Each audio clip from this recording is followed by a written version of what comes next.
conquête de la souveraineté passe avant tout par l'exploitation des ressources nationales au profit de nos populations.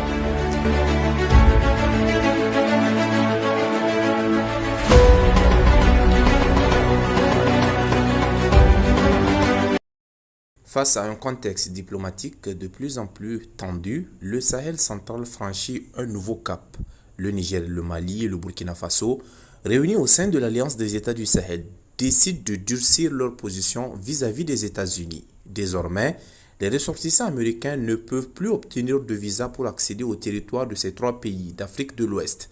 Une décision inédite, lourde de sens, qui rompt avec les pratiques consulaires jusque-là en vigueur. À Bamako, Ouagadougou et Niamey, la réponse se veut collective et assumée, c'est-à-dire les autorités sahéliennes invoquent le principe de réciprocité en réaction directe aux politiques migratoires restrictives mises en place par l'administration américaine de Donald Trump, alors que l'accès au sol américain a été durci pour leurs propres citoyens.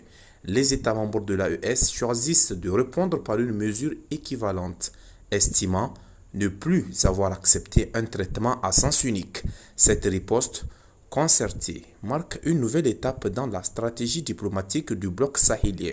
Plus qu'une simple suspension administrative, il s'agit d'un acte politique fort destiné à affirmer l'égalité souveraine entre États. Le message est clair.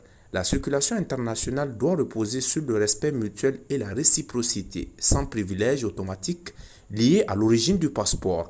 En fermant temporairement leurs frontières aux voyageurs américains, les pays de l'AES entendent également redéfinir les rapports de force sur la scène internationale. Cette décision illustre la volonté affichée de reprendre le contrôle de leur politique extérieure et de s'inscrire dans une nouvelle doctrine diplomatique centrée sur la souveraineté et l'autonomie stratégique.